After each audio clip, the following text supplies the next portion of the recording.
Wow, full court press. You got the mayor after Russ. Now Cam's coming out. This is flawless logic.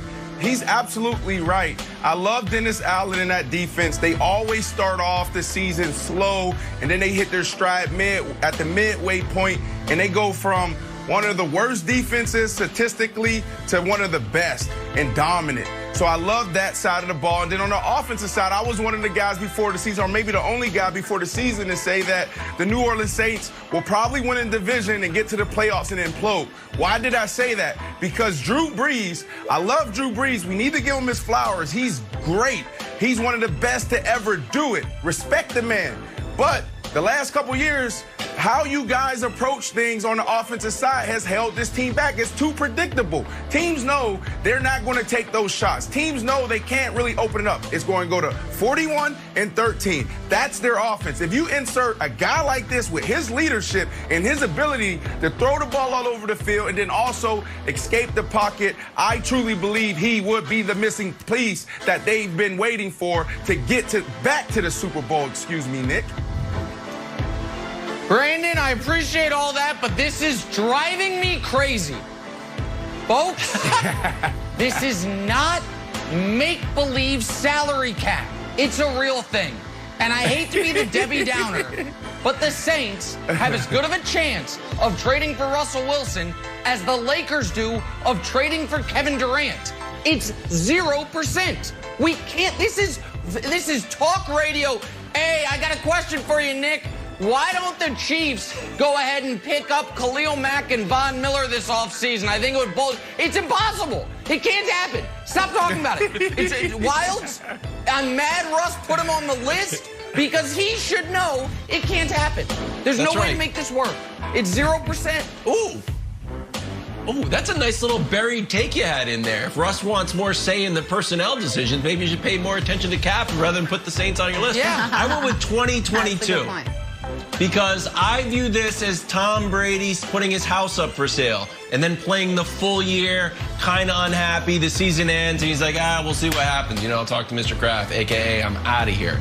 So I feel like Russ is going to stay in Seattle and they're going to have a gap year with Mr. Winston here, who's been working very hard with these green things. I don't know what's going on, but he's working hard.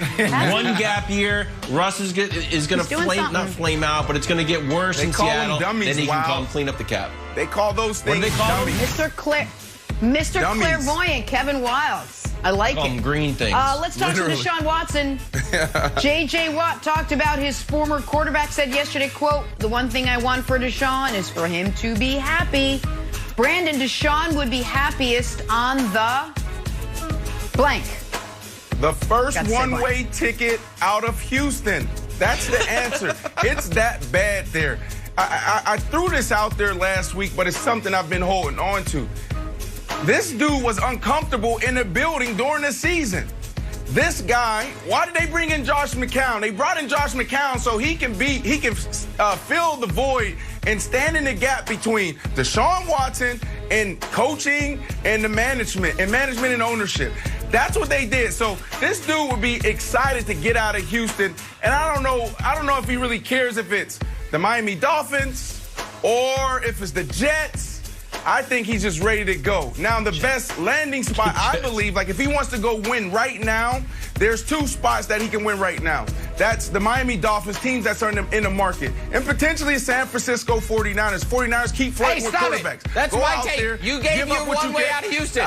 Take it off, Brandon. Okay. Stop talking. You gave one way out of Houston. 49ers is the answer. We know he'd be happy anywhere by evidenced by the fact that he'd go to the Jets. If you'll go to the Jets, you'll go anywhere outside of the CFL. But the best spot for him is the Niners. Great offensive line, great coach, healthier defense next year. They don't like their quarterback. The Niners is the right answer. Brandon, stop stealing all the takes. You can't just have all the takes. You got to leave some of the takes. I love that. I love it. Just take it. Let's go.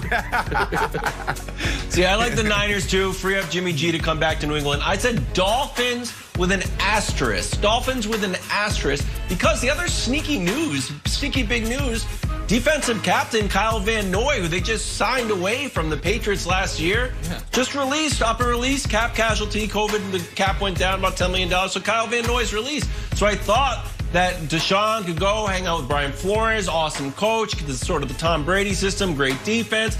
Then go Kyle Van Noy's out of there, headed back to New England, hopefully knock on this kind of foam plaster stuff we have here. So I still think Dolphins, but I'm missing Kyle Van Noy, so I'm putting an asterisk on it. You know what else slid around yesterday? That's not the right word. Josh McCown released by the Texans. So maybe it will be Deshaun. Who knows? On to Baker Mayfield now. Browns coach Kevin Stefanski said he knows that Baker can, quote, continue to get better as he moves into year 4. Brandon Marshall, the pressure on Baker Mayfield in 2021 is blank. This is make-believe. Look, guys, if you want to see a fight between two co-hosts, then you just turn on First Things First when we're talking about Baker Mayfield and the Cleveland Browns. Yeah. Jenna, I'm sorry, but next year, when we're talking about the Cleveland Browns and me and Nick Wright get into it, please do not push the conversation forward. Let us go at it, because this is all Nick Wright. Nick Wright is the only one in America that is talking about Baker Mayfield in this way. He cannot win a Super Bowl. This is all make-believe, and it's starting by this man right here, Nick Wright. Make-believe. Yes. See, that's very interesting, because Brandon made his answer about me, and my answer is literally about Brandon. Because the pressure on Baker Mayfield in 2021 is up to Brandon, and to a degree, Colin Cowherd. If Brandon and Cowherd want to continue to be unfair to this bastion of Americana, Baker Mayfield, #1 overall pick, Heisman Trophy winner, just whooped the Steelers in the playoffs, tried to force Big Ben into retirement. The only reason Ben's coming back is because he can't have his final game being Baker dog walking him out of Heinz Field, then so be it. That's fine. But Baker has obviously proven himself in this league. They won a playoff game, they won double-digit games, and next year, if we're going to be fair to him, there's not a lot of pressure on him. But we probably won't be fair to him. By we, I mean Brandon and Cowherd. So he's going to continue to feel immense pressure. And then he's going to rise to the occasion, as he always has, Kevin Wildes. So unless Brandon just wants to be fair to him, that's up to him. Early prediction? Early prediction? Brandon, give me your wide receiver take on this. When you look at the stats, and I specifically did not ask for the stat panel because I think it's a little unfair. Baker's numbers are better without OBJ than they are with OBJ. I think it's just because it's kind of the season went on, their offense got worked out. But OBJ's got a decent cap hit. It's like $16 million. We know there's a lot of teams in the market for a free agent, and the market hasn't been super hot. Godwin's like, I'll just probably get franchised. We haven't seen anything else happening. Thanks. Do you think OBJ or the Browns should move OBJ? Absolutely. It's not a great fit. And as a superstar wide receiver, that alpha #1 wide receiver, you put pressure on young quarterbacks. It came a point in my career where I couldn't even talk to the quarterbacks in pregame.